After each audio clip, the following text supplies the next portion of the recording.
이 여성주의 관점에서 본 사회복지에 대해서 살펴보면 사회복지가 여성의 관심을 대상에서 배제하게 됩니다. 이 내용은 무엇이냐면 이 사회복지 자체가 사회적인 약자 그리고 이제 특권 계급층 뭐 부자와 가난한 사람 아니면 사회적인 어떤 계급을 가지고 있는 사람과 그렇지 못한 사람에 대한 차별에 대해서만 사회복지는 눈여겨봤지 이 여성복지라는 것에 대해서는 배제했다는 거죠. 여성이 받고 있는 성에 대한 차별에 대해서는 인식하지 못했다는 거죠. 그 다음에 두 번째는 사회복지는 주로 계층 간의 문제로 파악하고 성과 관련된 특수한 상황에 대해서는 관심이 없었다는 거죠.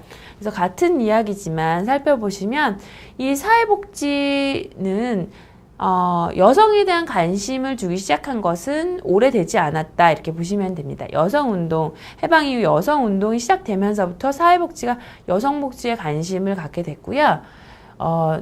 서구 사회에서는 1960년대 후반부터 인권운동이 일어났습니다. 인권운동을 하면서 여성해방운동을 기점으로 기존의 사회복지 제도들이 여성주의자들에 의해서 본격적으로 비판이 되기 시작했죠. 그래서 서구에서 먼저 이 여성복지에 대한 그 여성운동에 대한 움직임이 나타났다고 보시면 됩니다. 첫 번째로는 기존의 복지국가의 이념은 여성과 가족 그리고 여성이 국가에 기여하는 것들 간의 상관관계를 전혀 고려하지 않은 거죠. 그래서 성별 분업과 여성의 억압 문제가 대두가 됐는데요. 이 이야기는 뭐냐면 여성들이 가족을 위해서 여성들이 본인의 자녀를 위해서 배우자를 위해서 희생하는 것은 당연하다라고 본 거죠. 그래서 여성은 원래 그렇게 해야 되니까 여자는 결혼하면 아이도 낳아야 되고 또 남편 배우자의 내조라는 것이 당연한 것이 아니냐 이렇게 받아들여 왔다는 거죠.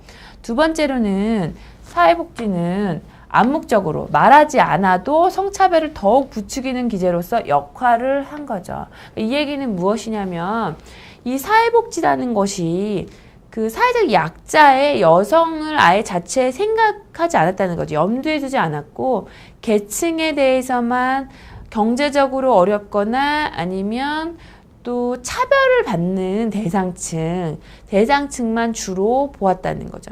여성에 대해서는 아예 생각조차를 하지 않았던 거죠. 사회복지가. 그래서 여성을 위한 사회복지 정책이 진정으로 여성을 지원하기 위한 제도라기보다는 여성이 노동력을 착취하고 여성이 사회적 재생산에 기여하도록 강제하기 위한 의도라고 본 거죠. 그래서 여성들이 그 경제활동을